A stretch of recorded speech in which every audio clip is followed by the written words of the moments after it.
கர்த்தருடைய பரிசுத்த நாமத்திற்கு மகிமை உண்டாவதாக. இந்த அதிகாலை வேளையில் இன்று நாம் தியானத்துக்கு எடுத்துக்கொள்ள இருக்கிறதான வேத வசனம் யோசுவாவின் புத்தகம் 1ஆம் அதிகாரம் 8ஆம் வசனம். இரவும் பகலும் அதை நியாய பிரமாணத்தை தியானித்து கொண்டிருப்பாயாக. ஆமென். யூதாவின் ராஜாவாகிய யோயாக்கீம் தனது அரண்மனை அதிகாரிகளுக்கு முன்பாக தேவனுடைய வார்த்தைகள் அடங்கிய புஸ்தகச் சுருளை அவமதித்தும் சுட்டெரித்தும் போட்டான்.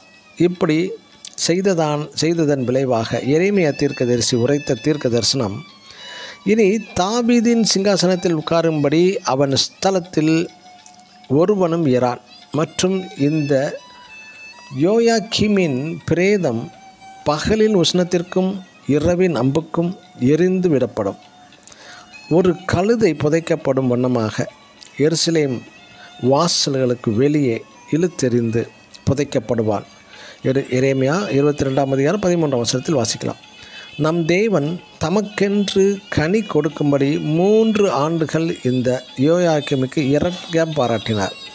3ஆவது ஆண்டில் பாபிலோனின் ராஜாவாகிய நேபுகாத்நேச்சார் எருசலேமை முற்றுகை போட்டதாக சரித்திரமும் வேத வசனமும் தானியேல் 1ஆம் அதிகாரம் 1-2 வசனத்தில் வாசித்தறியலாம்.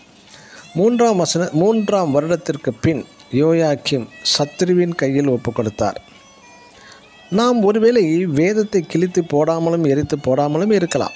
பரிசுத்த வேதம் நமது ஒவ்வொருவர் கையிலும் கொடுக்கப்பட்டும் வேதம் வாசிக்காமல் தியானிக்காமல் இருப்பதும் ஒரு அவமதிப்பு தான். ஆனால் யோசுவா என்ற தேவதாசனை ஆசீர்வதித்தார். சங்கீதம் 1ஆம் அதிகாரம் 2-3 வசனத்தின்படி கர்த்தருடைய வேதத்தில் பிரியமாயிருந்து இரவும் பகலும் தியானமாய் இருக்கிற மனுஷன் பாக்கியவான்.